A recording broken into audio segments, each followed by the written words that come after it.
happens. That's what always happens, is that I'm like, oh, I was up here all ready to go, and I don't have my music ready. But I was standing here for so long. That's what always happens for me.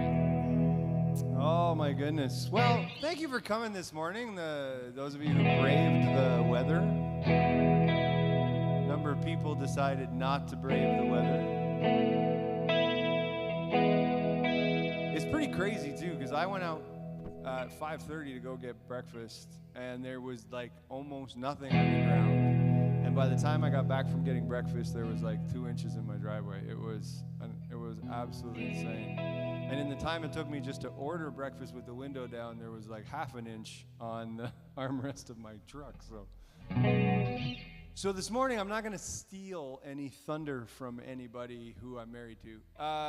But I decided to do this song, and it will become more clear why in just a little bit when somebody who I won't tell you that I'm married to comes and talks to us a little bit.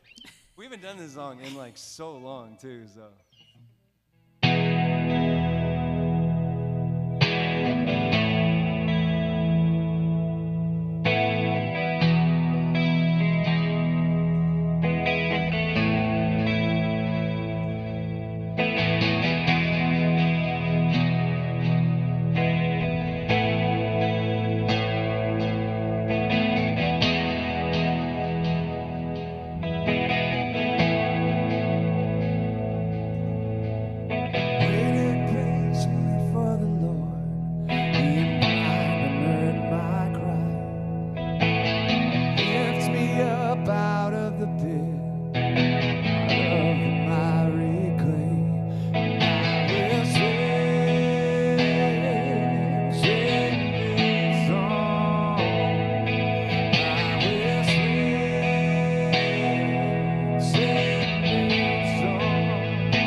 Okay, good morning, everybody. Now, where's my slide? There it is. Okay, Advent. Now, you might be thinking, Advent doesn't start until next Sunday, and you are correct. Now, you might also be thinking, wait a minute, I only have 7 days to get ready for Advent. I gotta buy that, chocolate calendar or whatever, and guess what? You're also right. You better get out there because I think they're going fast. So what we're gonna do today is we are going to prepare for Advent. We're doing Advent for Advent. I know. It's kind of clever, right? Yeah, I like it. So, I don't know, maybe you're one of those families who actually waits a few extra days and buys an Advent calendar like 3 days after Advent starts so you can actually eat 3 candies. So, on the first day, that's a pretty fun thing to do. Oh, after Boxing Day. Oh, all at once. I like it. So here at Vox, we don't really follow a specific Christian calendar like some other churches might do. But I really like the Advent season because Advent reminds me that I was worth coming for. It reminds me that there is joy, that hope can be found, and peace is possible. And I think those are good things to think about. So I also don't want to downplay the fact that maybe Christmas is a hard time for some folk. Maybe there's been a lot of emotions that are all big, complex emotions wrapped up in Christmas, and I don't want to downplay that at all. But I also don't want us to miss out what is right here in front of us, what is right here, the present, what we've got today. So a couple weeks ago, it's probably a month now, Trevor had a sermon, and he really challenged us to think about what is pulling our attention, where our attention is going to. And I thought it was, I've for the last month, I guess it's probably a month ago, I've really been thinking a lot about that. What has my attention, and what's grabbing it, what's pulling it, what do I spend my time thinking about, what do I spend my time doing? So thank you, Trevor, that was really good. So my question for you this Advent season is, where is your attention going to be? Now, Advent might be an unfamiliar term to some of you, and Advent, it's a Latin word that means coming, and it's the 4 weeks and 4 Sundays leading up to Christmas, and it's a time of preparation. And it's a time where you think about the longing for, the waiting for Christmas to come, and it's something that we don't do very well in North America. We don't really wait well. We want fast food, we want to click lots of buttons, we scroll quick, we, on our phones, we Google something if we want to know something right now. If we want to talk to somebody, we don't wait and walk to their house. We usually just call, email, text, whatever, or FaceTime or something like that. We want it now. But some things we have to wait for, and that's okay. And I think these 4 weeks leading up to Christmas, it's a good time to remember that it's okay to wait and to really lean into that longing for. What are we longing for? And it's something that we don't practice well and we don't do well. All right, so where am I in my notes? Probably nowhere I'm supposed to be. Okay, so we're going to do an activity this morning. I know you're all very thrilled about it. I can tell already. Yeah, Mike, thank you. So what I think we have an opportunity here. We can rewrite, we can reinvent this Advent season. We can reinvent how we're going to prepare our minds, our hearts, and even our homes for the celebration of Jesus' birth. And I know Christmas is so much it's wonderful to get together with family, and I don't want to say that that's not an important thing. It's wonderful to eat great food, all that kind of good stuff. But there is an element of trying to help us to focus on something else during Christmas, which is this idea that God came here for us, Emmanuel. He came here. So there are some sticky notes and some pens, and what I'd like you to do is, while I'm talking, grab some, if you're willing, grab the sticky notes. There should be little groups of 3. So grab a sticky note, a set of sticky notes, and a pen, and a writing thingy if you want, or need one. And what I'd like you to do is I'd like you to answer 3 questions. And you don't have to answer them now, but on each one of the sticky notes, I'd like you to write a different question. And here's the first question. The first question is, what do I want to let go of? There's 3 pieces already ripped right there for you, Trudy, if you want. Yeah, right there. Perfect.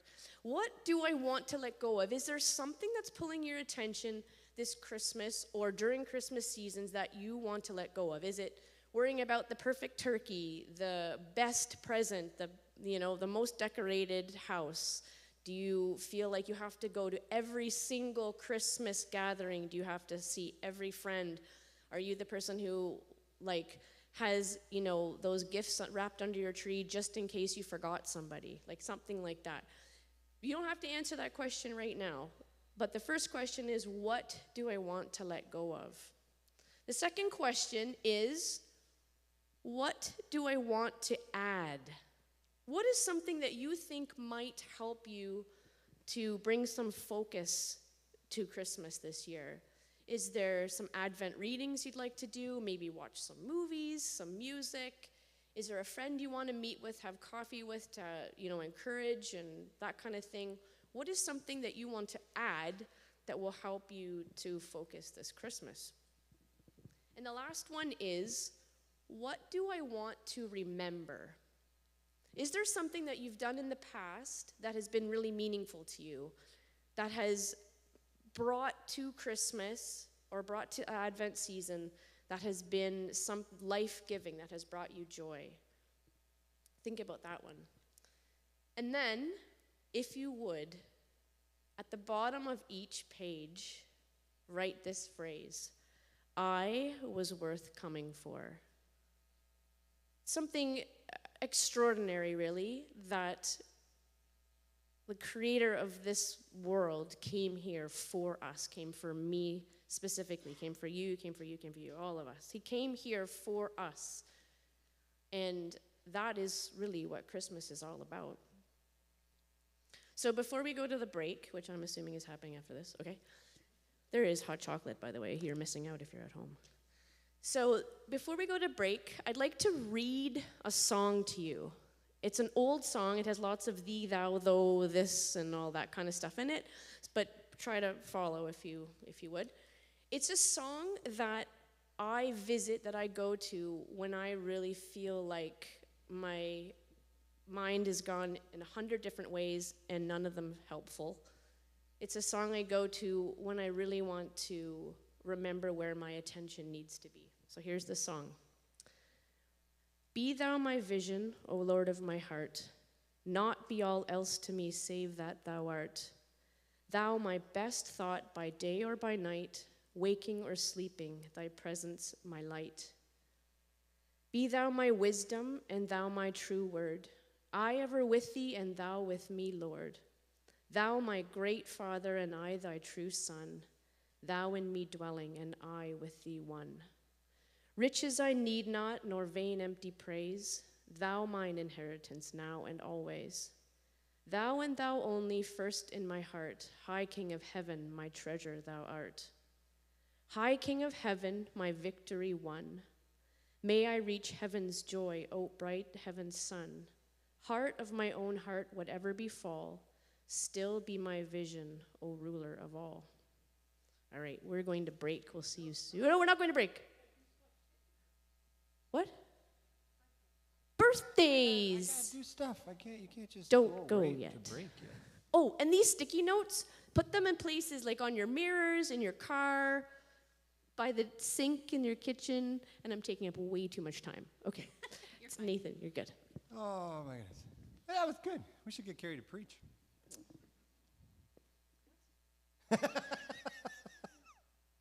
Oh, okay. Today's joke, we got 2 jokes today. The first one comes from Debbie. Did you hear the story about the claustrophobic astronaut? He just needed some space. That was pretty good.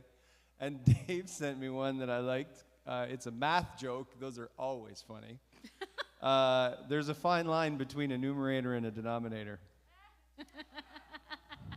Well, I guess only a fraction of the people will find that funny. I liked that one. I was like, oh, that's good, actually. Oh, so birthdays today. What birthdays do we have today? It was Hope's birthday this past week, and it was Elizabeth's birthday this past week. Of course, I remembered that. Any other birthdays this past week? Nothing is popping up on Facebook, I don't see. All right, we're going to sing for Hope and Elizabeth. Happy birthday to you. Happy birthday to you. Happy birthday, dear Hope and Elizabeth. Happy birthday to you. That was lovely. I was just thinking that the only time I actually sing properly is when we do Happy birthday. Happy birthday. That's the only time I actually use proper technique. Anyways, we're going to take a coffee break, which will give you a chance to work on your questions and your sticky notes, and then we will get started again shortly. Oh, also, and work on your hot chocolate.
This song is newer. I think I did it once. So hopefully we'll be able to make it work. But Way to sell it.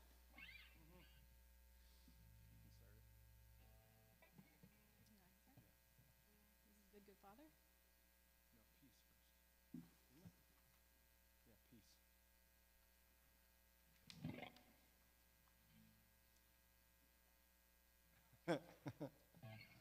Yeah, we're going to do peace.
I fall to my knees and breathe in your peace.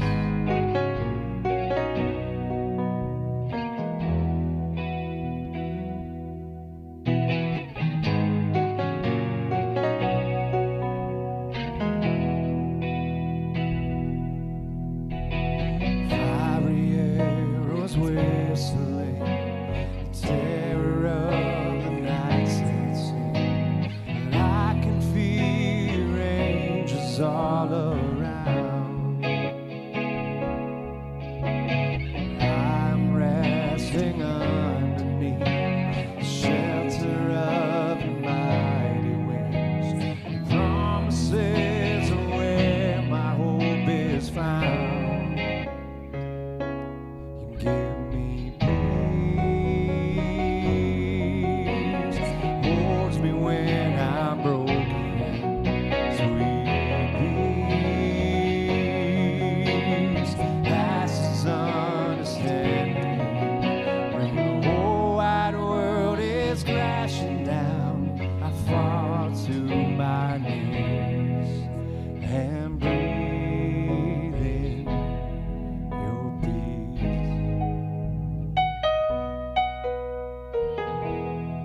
talking a little bit, we were talking just out having coffee about the reality that things are not great necessarily in the world these days. It sort of feels like everywhere you look, something's falling apart. And Trevor works in the cryptocurrency world, and he was sort of saying that he was wondering if when he got home from his trip to England, if there'd still be a company to go to work for. And so sometimes it can be really hard. We're going to talk a little bit about that this morning, and it's sort of where my head was at when I was choosing songs. And we're going to talk more about why this matters. But the song, Good, Good Father, I wanted to do it. We haven't done it in a long time. And I was just thinking about this reality that, even when things are not going well, when things are not going the way we expect them to, there's still that opportunity that we can remember that we have a Father who loves us. I like that line that Carrie had, that we were worth him coming for, and he believed that to be true. Because we would do that for our kids, And so we're going to sing that this morning.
Unexpected.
saw something on Amazon that I couldn't resist buying recently. I know it sounds like it could be bad, doesn't it? It's actually this. I bought this. I saw this. It's just a college ruled blank notebook. Like, there's nothing fancy. But it was the cover. The cover of it says, "Well, that didn't go according to plan. Everything in 2020." Like, I couldn't resist, and so I thought, you know what? I think I'm going to keep this. And then, when I'm writing notes and planning for sermons and all that kind of stuff, when everything goes terribly, terribly, horribly wrong, then I won't feel quite so bad, and I'll be reminded that, well, things could be worse, right? And what got me there was thinking about like how many people's sort of 5-year plans ended up getting really sort of destroyed because of the pandemic. People who had a plan, they were gonna do something. It happened to so many of us, but more than that, to be really honest with you, it's because I spend a lot of my time watching fail videos on YouTube. And everybody in the Bend House has heard me rant at least once or twice about, like, what was the plan? Like, sometimes, somebody tries something really hard and then they fail at it, and you're like, okay, that makes sense. It was hard. Of course they failed. But there's so many of them. There was no outcome possible other than the failure. Like, whatever it was they were trying to do, like, that was the only outcome that could be there. And I get a kick out of watching fail videos, and famously in our house, it's even more fun to watch Carrie watch fail videos because she just can't handle it, and it's absolutely hilarious, and I've talked about that before.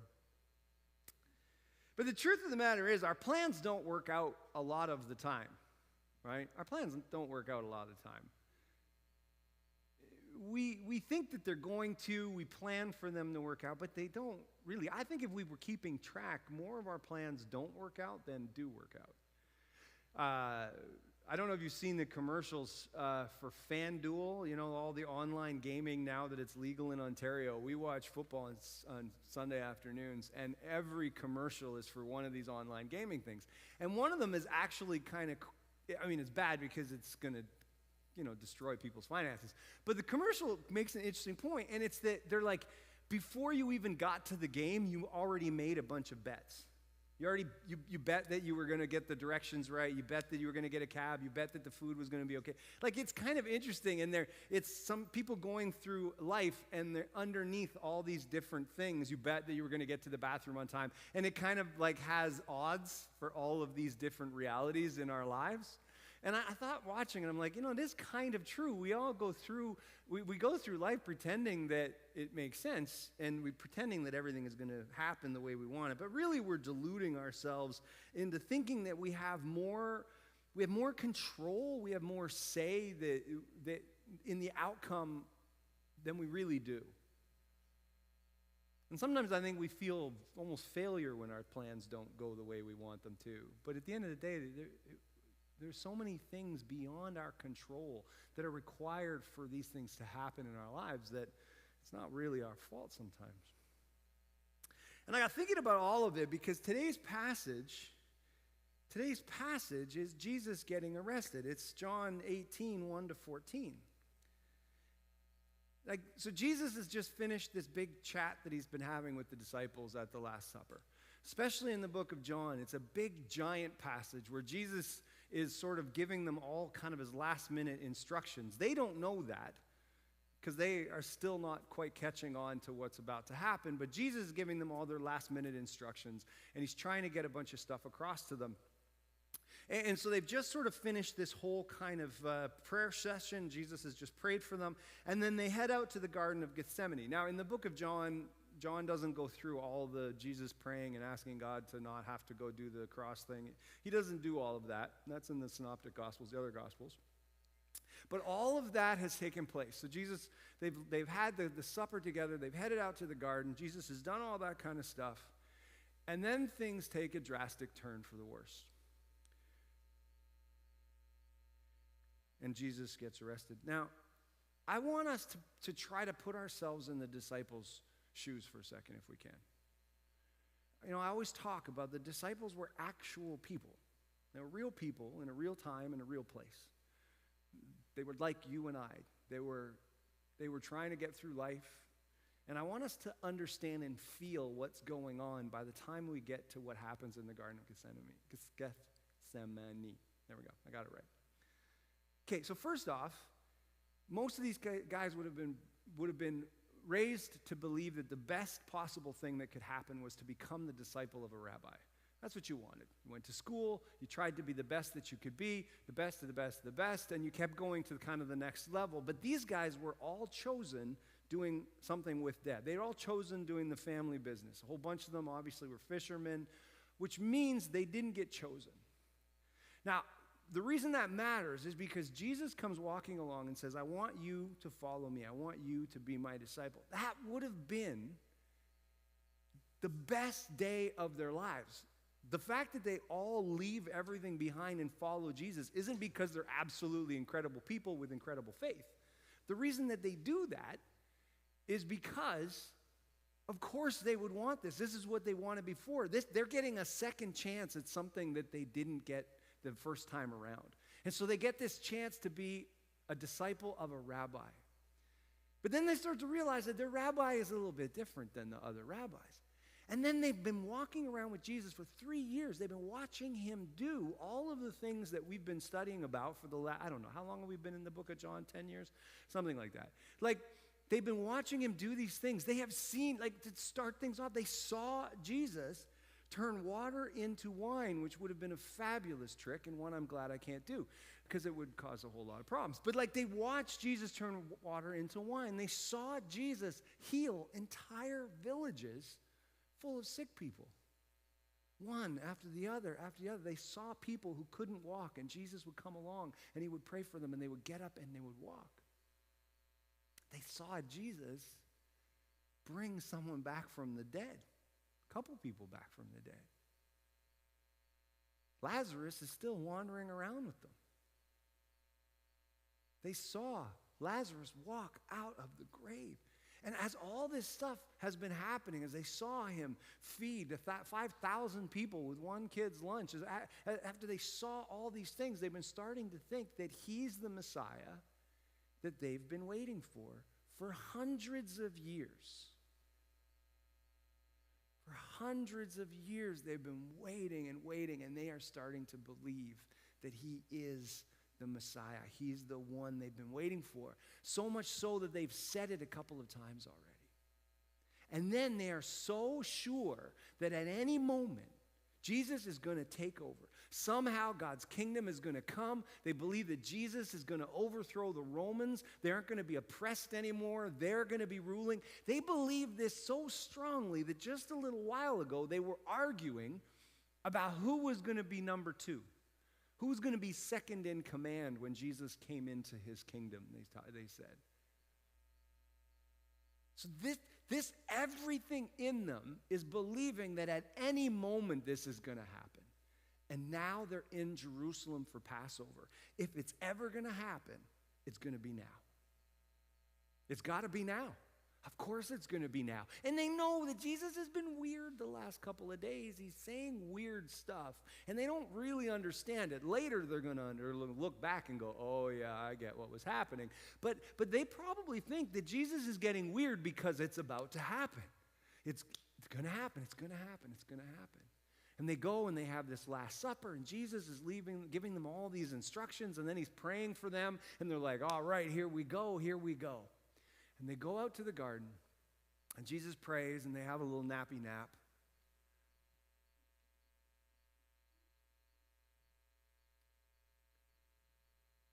And then Jesus gets arrested. All of a sudden, Judas shows up, and he shows up with not only the guards from the temple, because they had the religious leaders had their own little army, their own armed force. So they sent the guards from the temple out to arrest Jesus. But not only did they send the guards from the temple, but the Romans, they've got a bunch of Roman soldiers from the garrison at the temple as well. And they all come to arrest Jesus.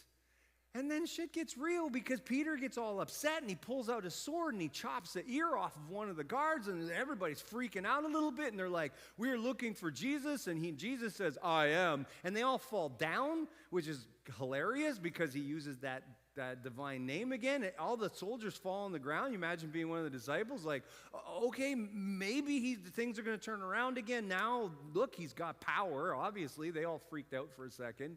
But then Jesus just grabs this guy's ear and sticks it back on again, and then gets led off to the religious leaders. Imagine how you would feel. Because none of them expected that to happen. None of them had any idea that was about to happen. How would you feel? What would be going through your head in that moment? Mark, in his gospel, helps us understand exactly how the disciples were feeling. In Mark 14:50, it says this, "And all the disciples left him and ran away." That's how they were feeling. They weren't even just confused. They all booked it. Peter and I think it's John follow him at a distance, obviously, sneaking after him. But all the disciples run away. As far as they are concerned, nothing at all had gone to plan.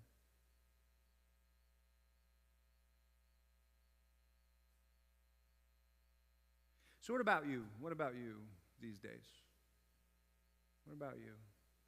Now, maybe things are not quite as drastic in your life as it was for the disciples. As far as the disciples were concerned, not only was Jesus about to die, but they were pretty sure that they were going to too. That's why they ran away. They're going to round up everybody and kill everybody. That's kind of what they did.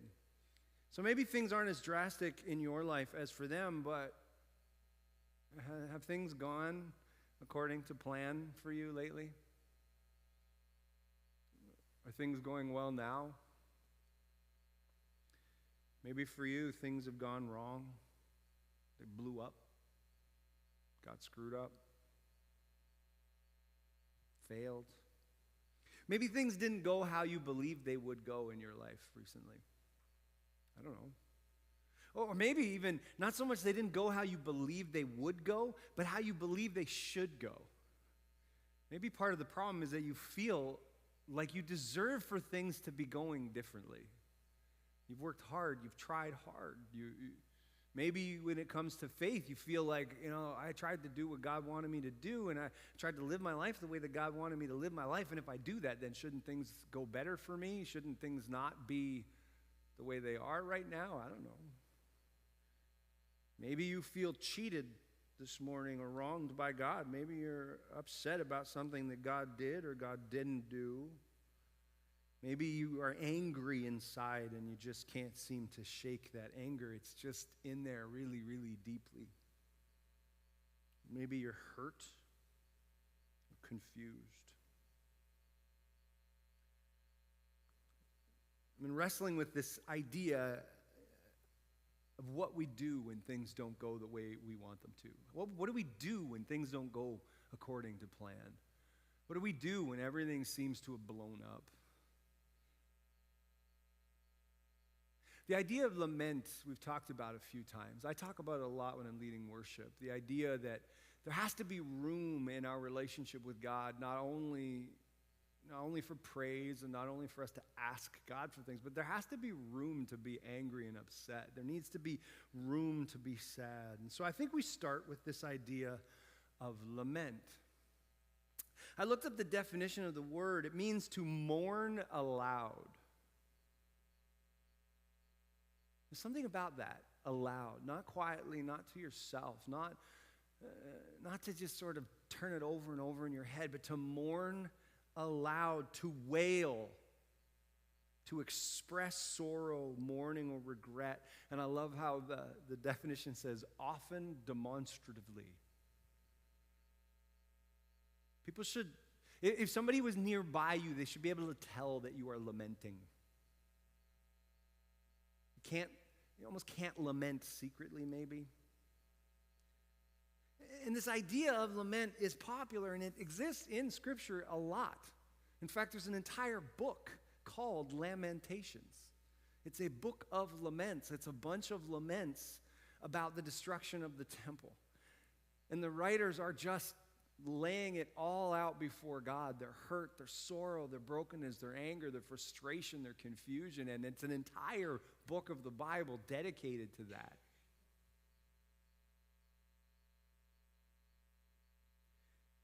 I was thinking about Psalm 13 this past, last week we were at district retreat, and somebody read this psalm. It's an example of a lament. And it's David writes it. And we try to figure out why he wrote this psalm, and there's some people that guess at what he's writing it about.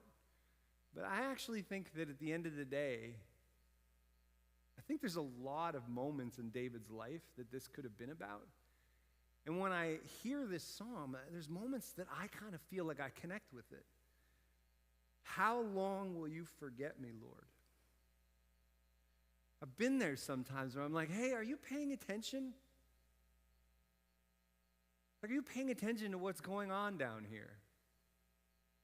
You're paying attention to what's going on in my life. Have you forgotten about me? Did you get distracted? Did something else happen? Do you need to borrow some of my ADHD pills? Like, what's going on? Because, like, how long will you forget me, Lord? Forever? How long will you hide your face from me? How long will I be left to my own wits with agony filling my heart? Daily? How long will my enemy keep defeating me? There are times where I look at my life and I think, why do the wicked prosper? I think, God, like, why is it so hard? Why is it such a struggle? Look at me. Answer me, Lord my God. Restore sight to my eyes. Otherwise, I will sleep the sleep of death. And my enemy will say, I won. My foes rejoice over my downfall. There are some scholars who believe that what David is saying there is he's saying, look at me, answer me, Lord my God, or I'm going to kill myself. I can't do this anymore. Where are you? Show up. Have you ever been there? Have you ever felt that way? This morning at worship practice, the first song is called 40. It's by U2, but it's a psalm. And it's in the key of E. And so Jennifer saw the title. It said 40 brackets E, and she thought it was E for explicit lyrics. And so I sort of joked, and I said, you know, it would work. It would work to make it explicit lyrics. It would work to add some of those words in there because it would actually capture the pain and the frustration. This is another good example that would work really well to add some choice words into it. It would capture what David is feeling here. So maybe this morning you need to lament a little bit. Maybe you need to take some time to let God know how you're actually feeling about life at the moment. Time to be honest with God. Here's the thing, there's absolutely no point in lying to God. What's the point? He already knows. He knows what you're thinking. He knows what you're feeling. He knows the situation you're in. So trying to pretend like everything is okay when it's not okay doesn't really make any sense, does it? It's okay to lament. One of the things I love is the reality that David is called a man after God's own heart, and he writes these kinds of psalms. So God says, I looked around, and here's a guy who actually gets me, a guy who wants to be connected to me, a guy that I love and care about, and I'm in a relationship with. I love this guy. But David writes these kinds of psalms. That tells me it's okay. And then the other thing I was thinking about this week that really gave me a lot of hope is the disciples all took off. When Jesus gets arrested, they all flee. And in fact, scholars think that Mark actually ended up having to run away buck naked. Because in his book, there's a thing. They all flee, and somebody grabbed one of their cloaks, and he jumped out of his cloak, and he ran away naked. And he doesn't say who it is, and so scholars think it is Mark, and so he didn't want to say that it was him. But that's not a good look, right? Running away is bad. Running away buck naked is worse. There's no way to be tough, be cool after that. Like, I picture screaming at the, "Ooh!" Like nothing good happened out of that. And they changed the world. We are here this morning doing this because those disciples went to the entire known world at the time and told people about Jesus and shared the message and life of Jesus with people. And this morning, we're here because of them. That gives me hope. Because if you can fail that badly and still be used by God, there's a chance for me yet. But how is David okay with all of this? Here's the thing I've been wrestling with. How is David all right with all of this? David ends with a couple of interesting verses in that psalm. So Psalm 13 ends with this. 5 and 6 say, "But I have trusted in your faithful love. My heart will rejoice in your salvation. Yes, I will sing to the Lord because he has been good to me."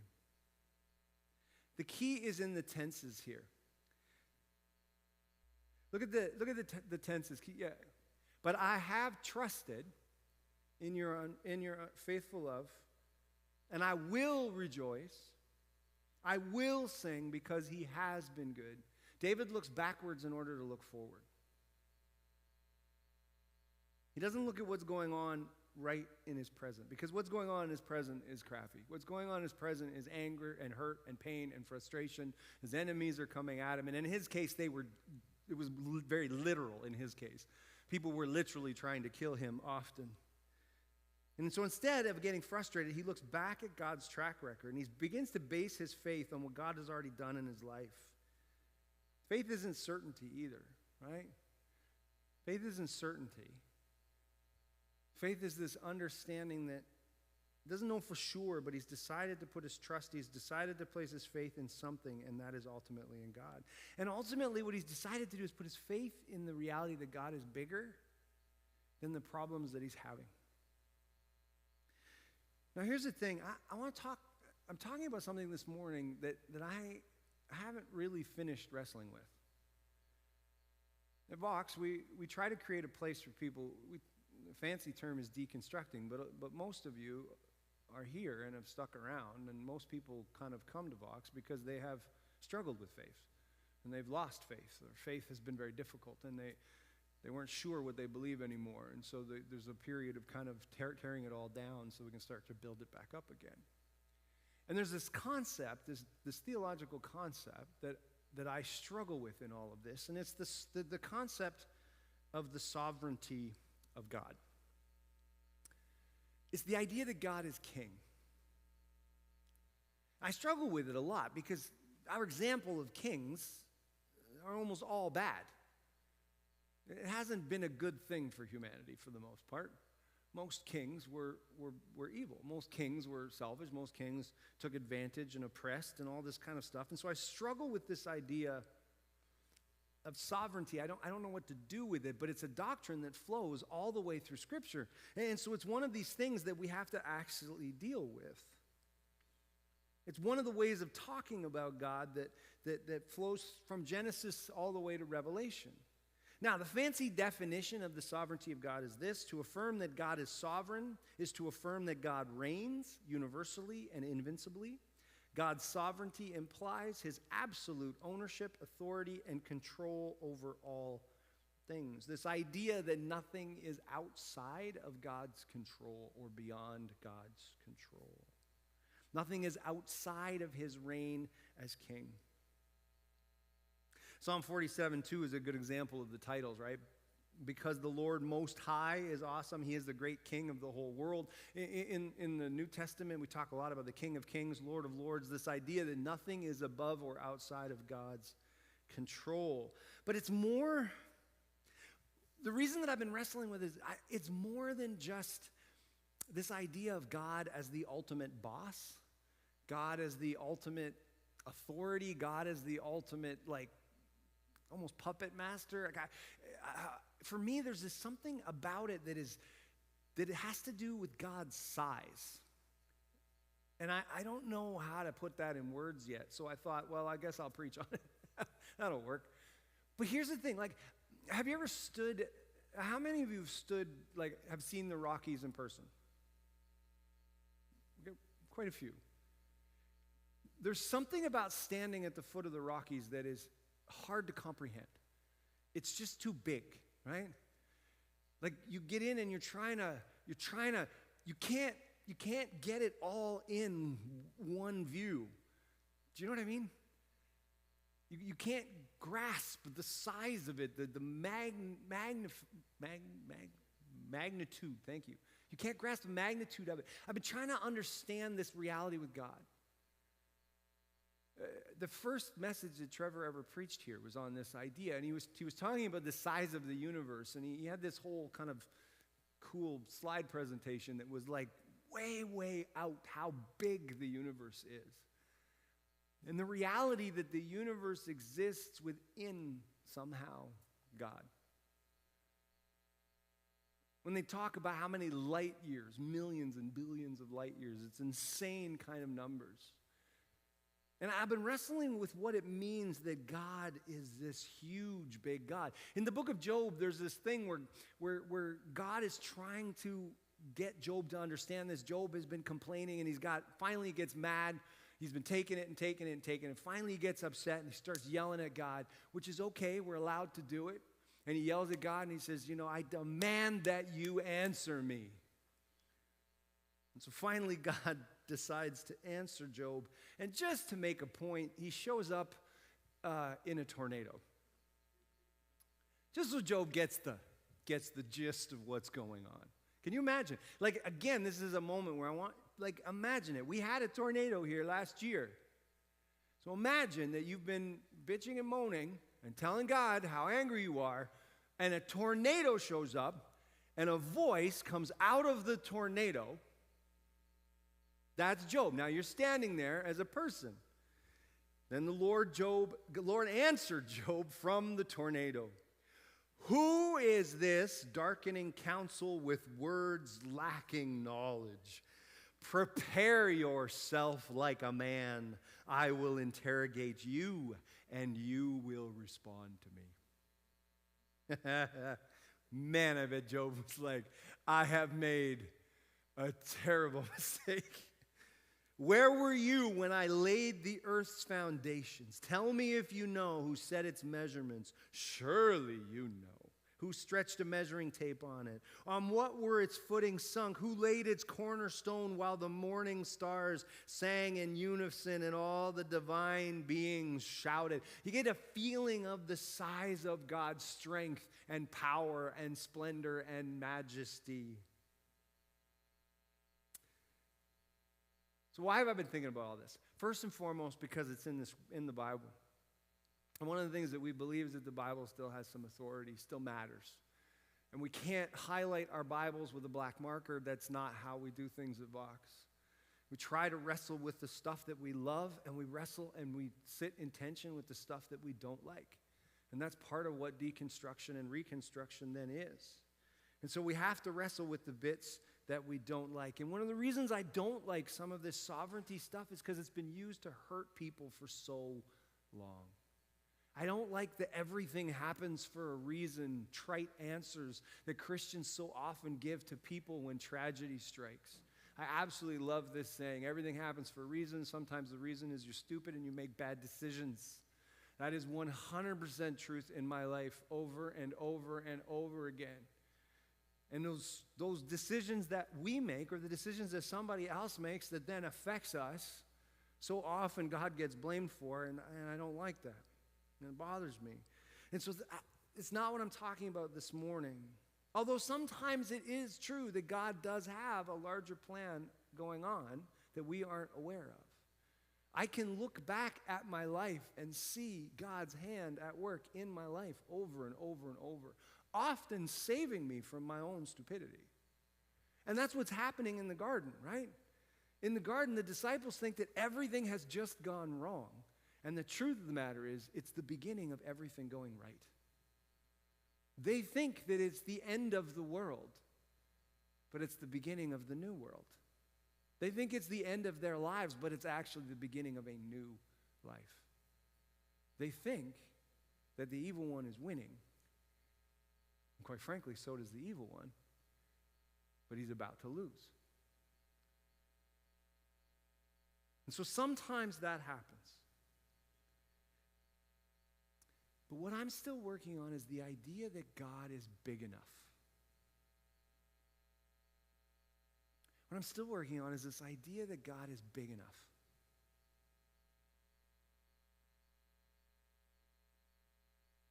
That he's big enough to handle what's going on in my life. He's big enough to handle what's not going right. He's big enough to handle the problems that exist. That God is big enough to deal with the problems that I have created in my own life. The ones that are kind of my fault. The idea that God is big enough for me to be honest with him when things don't go the way I planned. When everything goes wrong, this idea that I can bring it all to God. I don't know what to do with that yet. I don't have a nice, simple, practical thing to say, okay, here you go. Now you can go home with this. Because to me, it feels a little bit like the mountains.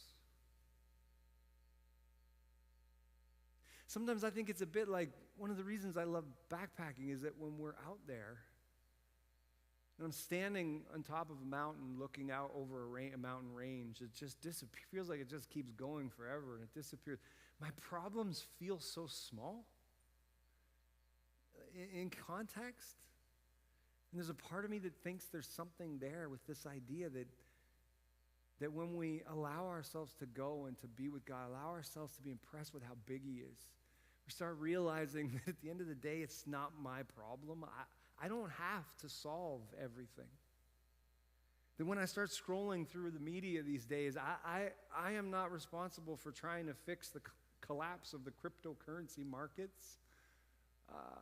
We at Redwood are not responsible for trying to end homelessness. In fact, we never will. We're never, ever going to end homelessness. Jesus said, the poor you will have with you always. So we're just going to try to give some people a home. We can't fix the housing crisis. We can't deal, I can't even solve the financial issues that my own family has to deal with. I can't fix them all. I can just do little bits. It's not my call, my job. As a pastor of Vox, I can't make this church grow massively. It's not my job. My job is to just do this. It's my job. It's to try to lead us, worship, create space to wrestle with what you're thinking about and dealing with, give you an opportunity and a safe space to try to ask questions about faith. I can't bring God's kingdom. It's not my job. There's something about when everything falls apart that can be really discouraging, but on the other hand, there's something kind of freeing about how big God is. Do you know what I mean? But I don't know if that makes any sense whatsoever. And I don't have kind of an answer yet. I don't have a way to just sort of take that. But it gives me hope to think about. I mean, David's ending to the psalm, but I have trusted in your faithful love.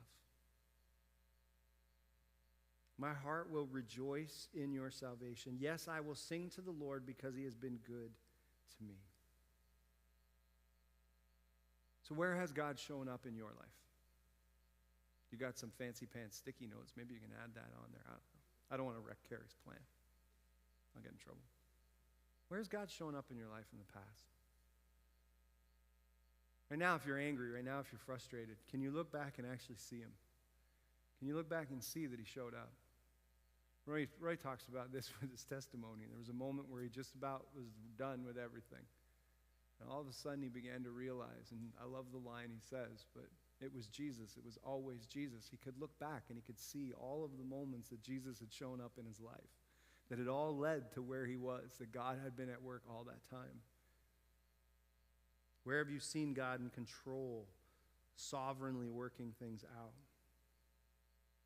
And we remind ourselves that even in moments like we're living through at the moment, God is still on the throne.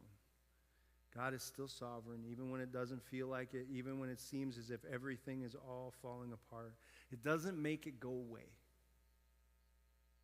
Doesn't make the anger and frustration and hurt you might be feeling instantly disappear, but I think it makes it easier to deal with. I look back at what God has done for me, and I can take another step into tomorrow. I look back at where God has shown up, and I can trust that tomorrow he'll keep being sovereign. Tomorrow he'll keep acting and working in the world for his glory and for my good. Because I'm able to look back, I'm able to praise him now, and tomorrow he is big enough for all of that. I'm going to ask the worship team. I'm going to ask Jen to come on up. We're going to do a song as a new song. And it's a pretty easy song. And I can take this on now. It's a pretty easy song, and it's been going through my head because I was learning it this week.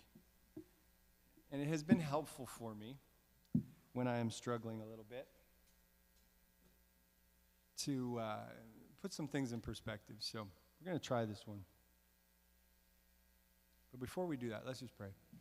God, I don't know where people are at, Dad. I don't know if people are struggling. I have no idea. I think so many of us are at this church because we struggle. We're at this church because we've seen so many terrible things done in your name. And it gets hard sometimes to sort out what is you and what is other people just messing up and failing. And then, God, we look around and we wonder, like, what is going on? Like, literally all hell seems to be breaking loose, and you don't seem to be acting. And so I thank you that we can come and lament. I thank you that we can be angry. I thank you we can be honest. I thank you that we can come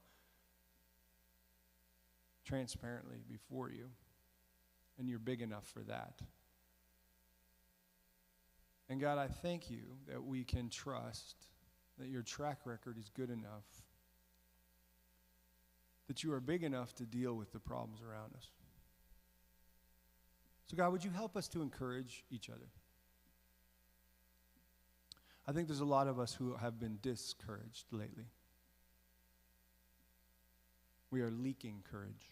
And so, Father, I pray that you could give us wisdom, prompt us, kick us in the ass, I don't know, but help us realize when we need to actually reach out and encourage others.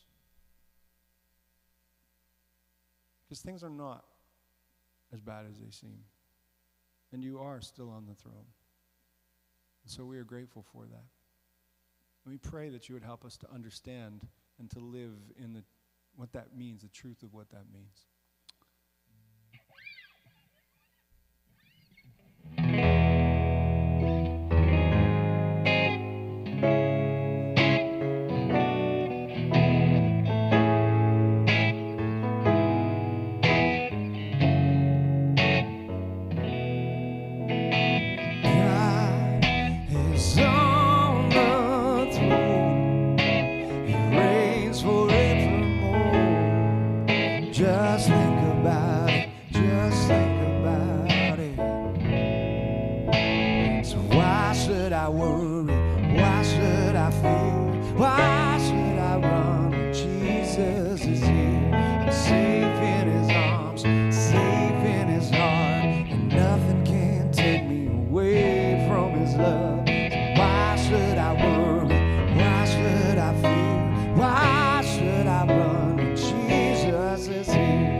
forevermore.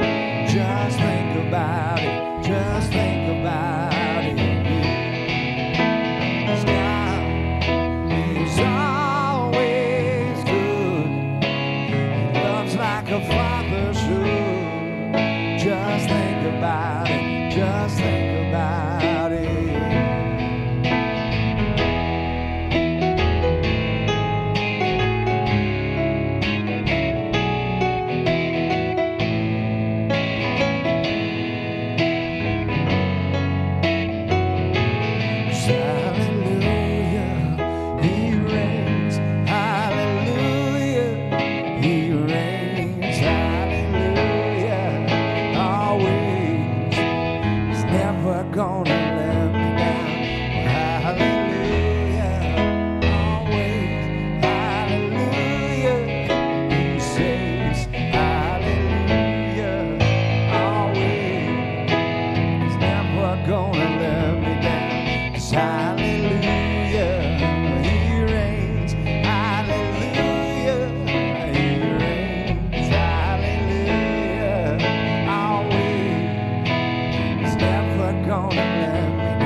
Just think about it, just think about it.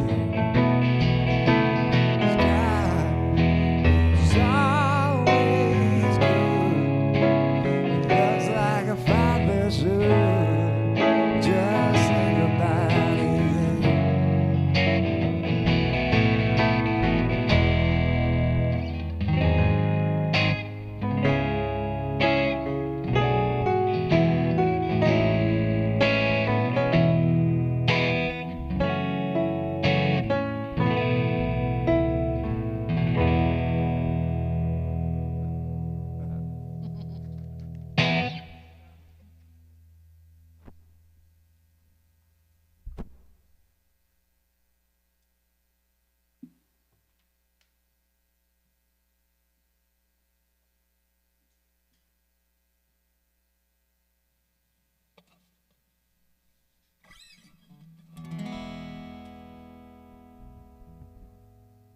So I wanted to end with something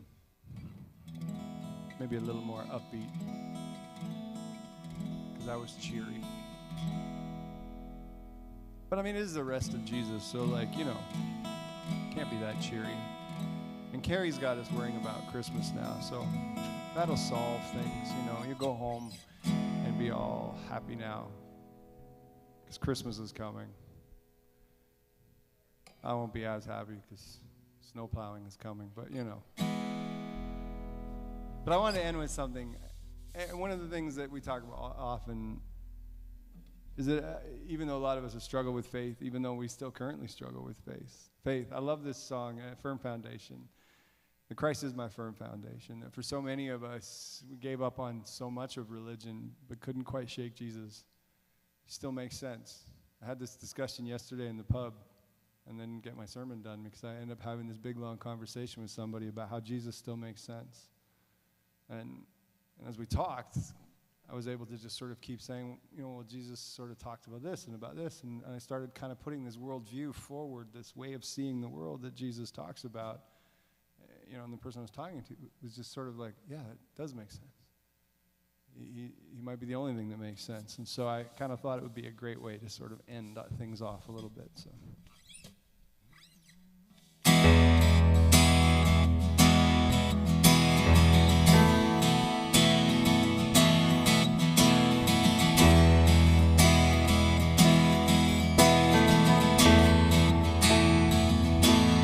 Christ is my firm foundation, the rock on which I stand. Everything around me is shaking. I've never been more glad I put my faith in Jesus. He never let me down, faithful through generations.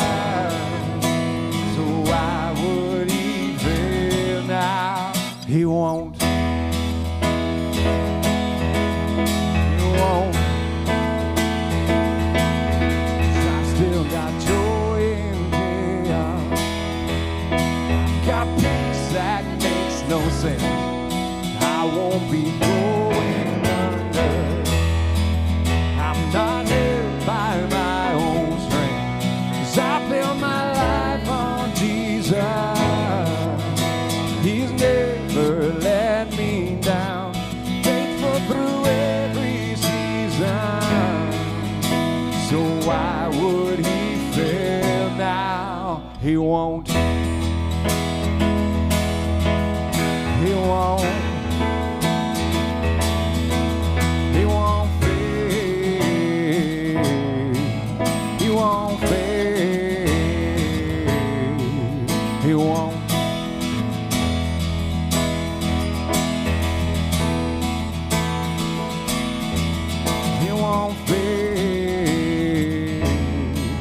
He won't fail.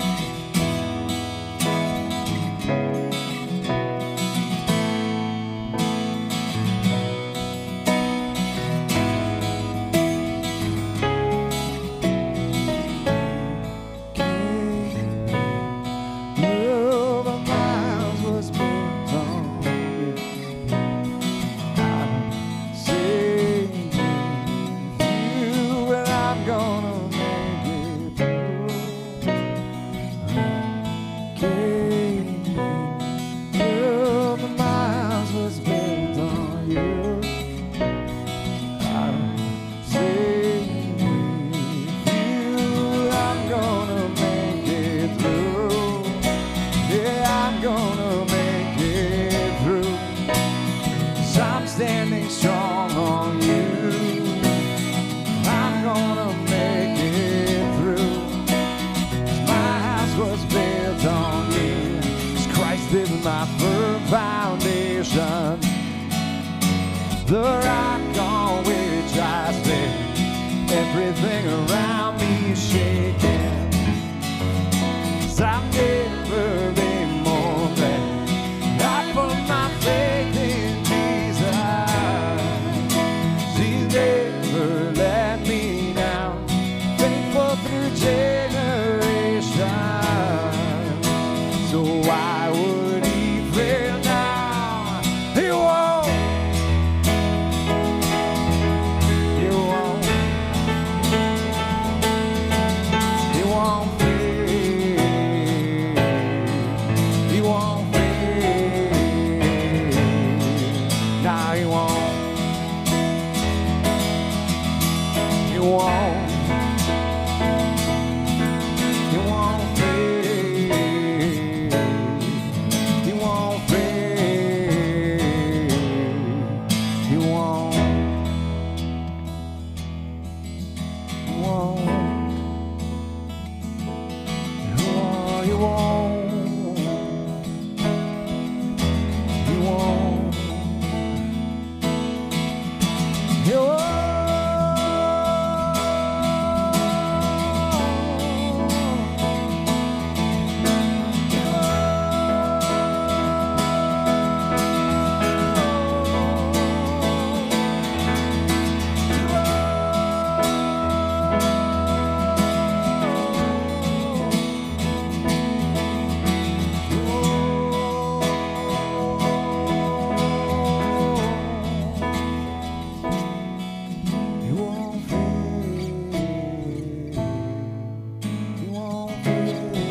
God bless. Thank you so much for being here this morning, for braving the snowstorm, getting out, cleaning off your car. So hard to do that. And coming all the way here to worship with us. So glad that you could do that. And for those of you, I guess I should look here. I was going to look for those of you who joined us online, but really if I look there, then you can see me back there. Anyway, it's weird. It's weird. But we're glad you could be here. And we will see you back here again next Sunday morning, at the same bat time, and also the same bat channel.